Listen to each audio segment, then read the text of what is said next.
আজ আপনাদেরকে শোনাবো সাপ রাজপুত্রের কাহিনী। পৌরাণিক গল্প, উপেন্দ্র কিশোর রায়চৌধুরীর লেখা। পাঠে আমি পাপিয়া। এক রাজা ছিলেন, তাহার নাম ছিল শূরসেন। রাজার পুত্র না থাকায় তাহার মনে বড়ই দুঃখ ছিল। সেই দুঃখ দূর করিবার জন্য তিনি অনেক দান ধ্যান, অনেক যাগযজ্ঞ করিলেন। তাহার ফলে শেষে তাহার একটি পুত্র হইল বটে, কিন্তু সাধারণ লোকের ছেলেপিলের মতন নহে। সে একটি ভীষণ সর্প, যদিও মানুষের মতো কথা কয়। রাজা মনের দুঃখে বলিলেন, হায় হায়, এই সর্প লইয়া আমি কি করিব? ইহার চেয়ে যে পুত্র না হওয়া আমার অনেক ভালো ছিল।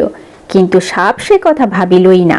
সে রাজাকে বলিল, বাবা, আমার চূড়াকরণ উপনয়ন করাইলে না, আমার হাতে খড়ি দিলে না, বেদ পড়াইলে না, তাহা হইলে যে আমি মূর্খ হইয়া থাকিব। রাজা আর কি করেন, তিনি ব্রাহ্মণ ডাকিয়া সব করাইলেন। সেই সাপ তখন দেখিতে দেখিতে সকল শাস্ত্র শেষ করিয়া মস্ত বড় পণ্ডিত হইয়া উঠিল। তারপরে একদিন সে রাজাকে বলিল, বাবা, আমার বিবাহ দিলে না, তাহা হইলে যে লোকে আমাকে ছেলে মানুষ ভাবিবে, আমার কথা গ্রাহ্য করিবে না, আর তোমারও বংশ লোপ হইয়া যাইবে। তাহার দরুন শেষে তোমাকে নরকে যাইতে হইবে। রাজার মাথায় আকাশ ভাঙিয়া পড়িল।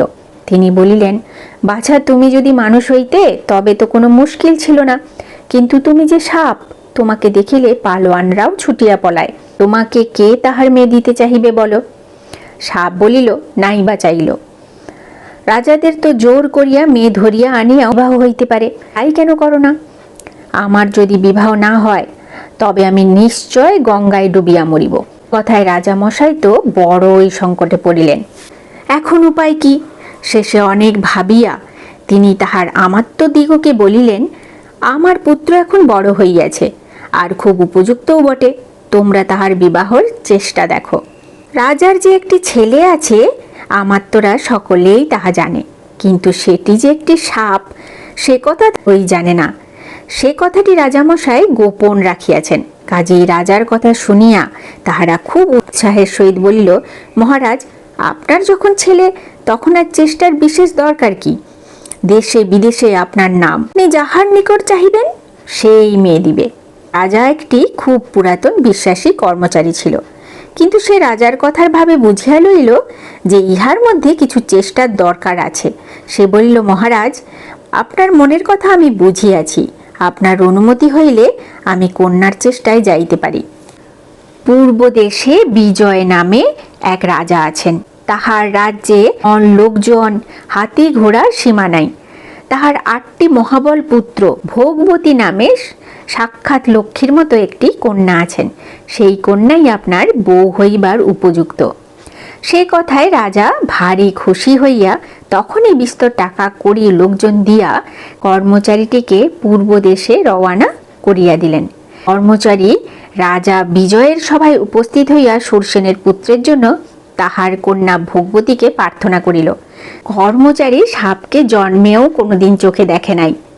সে জানেও না যে সেটা সাপ। সে তাহাকে মানুষ ভাবিয়া আন্দাজি তাহার কত প্রশংসাই না করিল। তাহার বলিবার নয়, তাহার একটি কথাও সত্য নহে, কিন্তু রাজা বিজয় তাহা আগাগোড়াই বিশ্বাস করিলেন। কাজেই বিবাহের কথা স্থির হইতে আর বিলম্ব হইল না। তারপর আর 2-1বার লোক যাওয়া আশা করিলেন।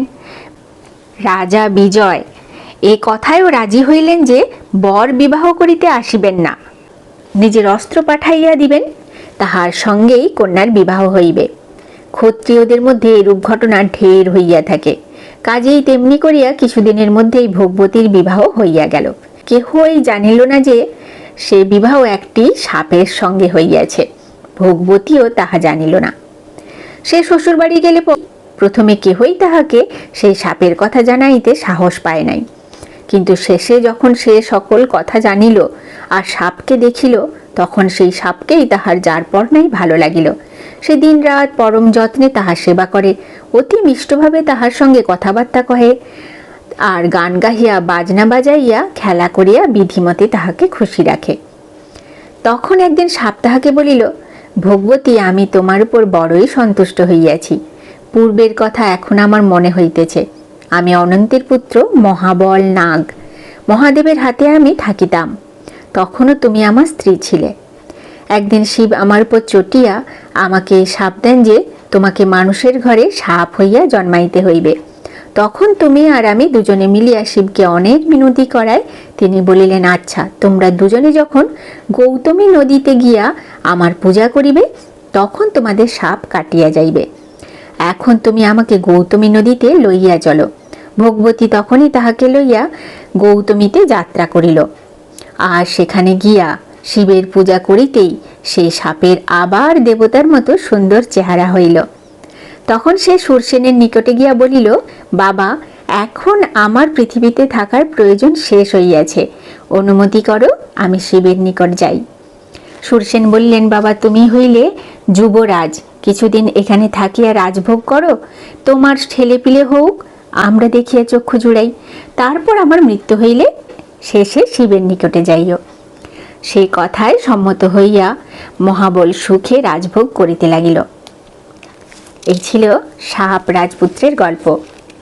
উপেন্দ্রকিশোর রায়চৌধুরীর লেখা সাপ রাজপুত্র পাঠ করে শোনালাম আমি পাপিয়া। গল্পটা আমার তো ভীষণ ভালো লেগেছে।